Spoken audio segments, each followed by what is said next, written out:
ಮತ್ತೆ ನಾನು ರಾಜಕಾರಣದಲ್ಲಿ ಕೊನೆ ಉಸಿರಿರೋವರೆಗೂ ಕೂಡ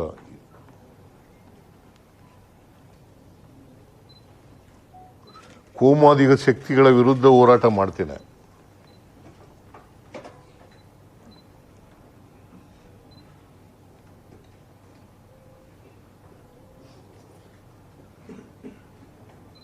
ಯಾಕೆಂದರೆ ಸಂವಿಧಾನ ಇವೆಲ್ಲಕ್ಕೂ ಕೂಡ ವಿರುದ್ಧವಾಗಿದೆ.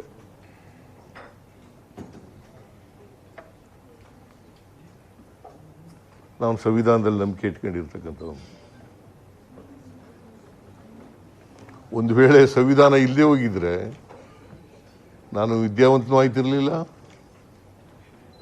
ಶಾಸಕನೂ ಆಗ್ತಿರ್ಲಿಲ್ಲ, ಮಂತ್ರಿನೂ ಆಗ್ತಿರ್ಲಿಲ್ಲ, ಮುಖ್ಯಮಂತ್ರಿನೂ ಆಗ್ತಿರ್ಲಿಲ್ಲ, ಡೆಪ್ಟಿ ಚೀಫ್ ಮಿನಿಸ್ಟರ್ ಆಗ್ತಿರ್ಲಿಲ್ಲ.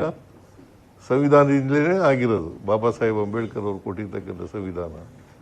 ಇಲ್ಲದೆ ಹೋದರೆ ಕುರಿ ಮೇಯಿಸ್ಬೇಕೋ ಅಥವಾ ಹೊಲ ಉಳ್ಬೇಕೋ ಇದನ್ನು ಮಾಡ್ಕೊಂಡಿರ್ತಿದ್ದೆ ನಾನು. ಯಾಕೆಂದರೆ ನಮ್ಮ ತಂದೆ ತಾಯಿಗಳು ಅವಿದ್ಯಾವಂತರು.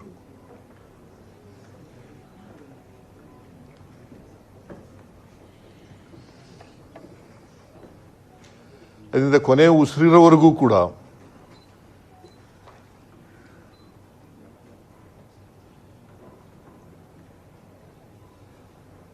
ಸಂವಿಧಾನಕ್ಕೆ ಯಾರೇ ಧಕ್ಕೆ ತಂದರೂ ಕೂಡ ಅದರ ವಿರುದ್ಧ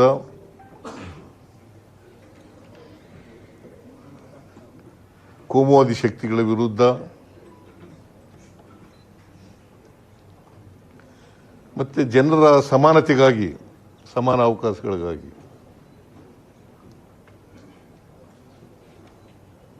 ಹೋರಾಟ ಮಾಡ್ತೇನೆ ಅಂತಕ್ಕಂಥ ಮಾತುಗಳನ್ನು ಈ ರಾಜ್ಯದ ಜನತೆಗೆ ವಿನಮ್ರವಾಗಿ ಹೇಳಲಿಕ್ಕೆ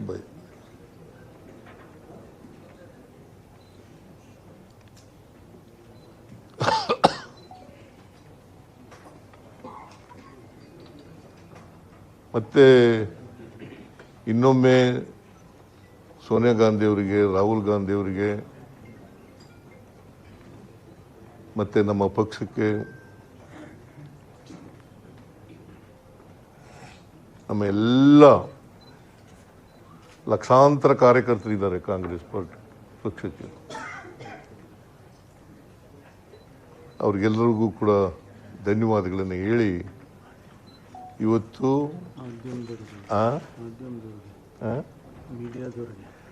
ಆಮೇಲೆ ನೀವು ಇಷ್ಟು ವರ್ಷ ಸಹಾಯ ಮಾಡಿದ್ದೀರಿ,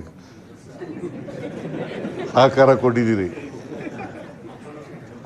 ಯಾಕೆ ನಗ್ತಾ ಇದ್ದೀರಿ? ಯಾಕೆ ನಗ್ತಾ ಇರೋದು? ಯಾಕೆ ನೀವು ಸಹಾಯ ಮಾಡಿಲ್ವ ನನಗೆ?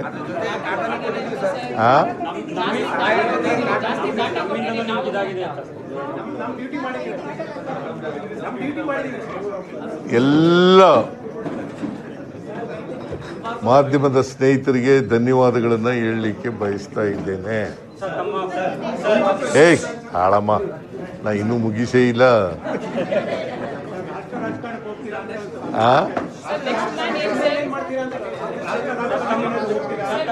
ಈಗ ಹೈಕಮಾಂಡ್ನವರು ನನಗೆ ರಾಜ್ಯಸಭಾಕ್ಕೆ ಹೋಗಿ ಅಂತ ಹೇಳಿದ್ರು. ರಾಜ್ಯಸಭಾಕ್ಕೆ ಹೋಗಿ ಅಂತ ಹೇಳಿದ್ರು. ನಾನು ಬಹಳ ವಿನಮ್ರವಾಗಿ ಆಗಲ್ಲ ಅಂತ ಹೇಳಿದೆ. ನಾನು ರಾಷ್ಟ್ರ ರಾಜಕಾರಣದಲ್ಲಿ ನನಗೆ ಆಸಕ್ತಿ ಇಲ್ಲ, ರಾಜ್ಯ ರಾಜಕಾರಣದಲ್ಲೇ ಇರ್ತೀನಿ ಅಂತ ಹೇಳಿದ್ದೀನಿ. ನನಗೆ ಇನ್ನು ಜನ ಆಯ್ಕೆ ಮಾಡಿರೋದು ನನಗೆ 5 ವರ್ಷಕ್ಕೆ, ಇನ್ನೂ 2 ವರ್ಷ ಇದೆ. ಅಲ್ಲಿವರೆಗೆ ಕರ್ನಾಟಕದ ಜನಗಳ ಪರವಾಗಿ ಮತ್ತು ನಮ್ಮ ಕ್ಷೇತ್ರದ ಜನಗಳ ಪರವಾಗಿ ಮುಂದಿನ ರಾಜಕೀಯ ಪಯಣದಲ್ಲಿ ನಿಮ್ಮ ಪಾತ್ರ ಹೇಗಿರುತ್ತೆ ಸರ್ಕಾರದ ಸಂದರ್ಭದಲ್ಲಿ? ನಾನು ಈಗಾಗಲೇ ಹೇಳಿದ್ದೀನಿ, I will continue in active politics.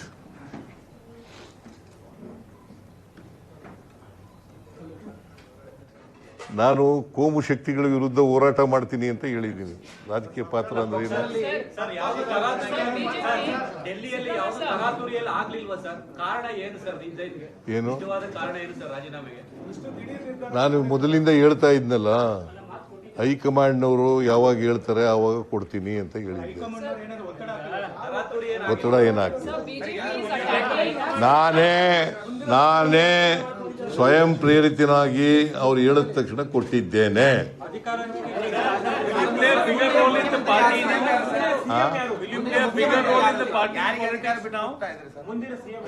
ಒಬ್ರು ಕೇಳಿದ್ರೆ ಹೇಳ್ಬೋದು, ಎಲ್ಲರ ಒಟ್ಟಿಗೆ ಕೇಳಿದ್ರೆ 4 ಜನ 5 ಜನ ಕೇಳಿದ್ರೆ ಯಾರಿಗೂ ಉತ್ತರ ಕೊಡೋದು?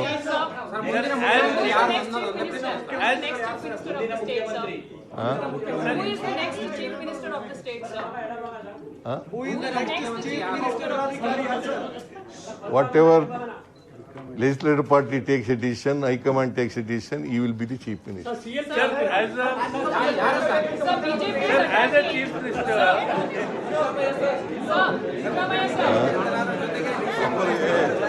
ಮಸಾಲೆ ಬೇಕು.